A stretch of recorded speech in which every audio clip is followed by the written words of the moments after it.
6 heures du matin. Un épais brouillard enrobe les choses et les gens. Il dégouline d'un ciel bas, glisse à travers les branches des arbres centenaires. Nous sommes à Rotonde, dans la forêt de Compiègne.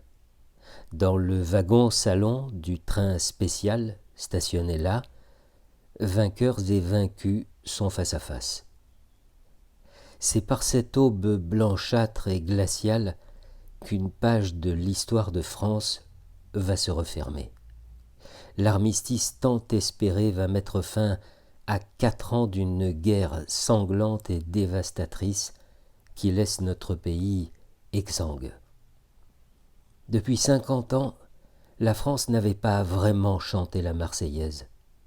Bien sûr, le peuple en avait répété à voix basse la mélodie et les paroles pendant la paix, aux fêtes, en souvenir. Il l'avait chanté aussi au mois d'août de l'année 1914, pour conjurer son angoisse et tenter de croire encore que l'irrémédiable ne se produirait pas. Le 11 novembre 1918, il la chante à plein poumon, cette Marseillaise, comme l'expression légitime de sa joie délirante. Telle une traînée de poudre, l'annonce de la capitulation allemande parcourt le pays, les villes, les campagnes, les immeubles et les chaumières. Contenue pendant des jours et des jours d'une attente fiévreuse, la joie éclate partout et enflamme les cœurs si longtemps endeuillés par le joug.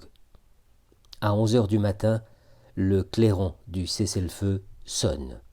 Les premiers coups de canon annonciateurs de la paix résonnent dans la capitale. Aussitôt, le pays tout entier semble sortir d'un long sommeil. Dominant le tumulte d'une foule telle que Paris n'en a jamais vu et d'où jaillissent les cris de triomphe de toutes les nations alliées, la Marseillaise proclame la victoire. Les cloches des églises se mettent à sonner à toute volée, les rues s'emplissent et des orchestres s'improvisent à tous les coins de rue. Après tant de morts, de martyrs, de sang et de souffrance, le pays exhale un soupir de soulagement et laisse libre cours à sa joie. Un siècle plus tard, que reste-t-il de cette journée ? La plupart de ses acteurs s'en sont allés.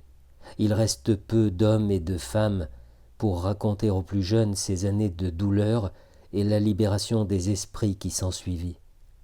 Restent les symboles que nous continuons à entretenir. Reste aussi la réflexion qui fait tirer les leçons du passé en analysant le présent et en se projetant dans un avenir immédiat qui s'accélère toujours davantage. Nous avons en effet une dette envers les millions d'Européens morts au cours de cette Première Guerre mondiale. Et cette dette n'est pas seulement le souvenir que nous rendons aux disparus, elle va bien au-delà de ce devoir. La dette que nous avons envers eux consiste aussi à faire comprendre que l'Europe que nous connaissons aujourd'hui est le fruit de son passé et des tragédies qu'elle a vécues. C'est donc grâce aux disparus d'hier que l'idée européenne, si utopique à l'origine, est devenue crédible ensuite et réalisable enfin. C'est avec des mots que les frontières dessinées hier avec du sang ont été abolies. Puissent ces mots devenir demain l'arme unique de tous les peuples. Puissent les hommes se connaître et se parler toujours mieux pour surmonter ce qui les sépare. C'est là un vœu pieux, diront certains. Il en faut, je le crois.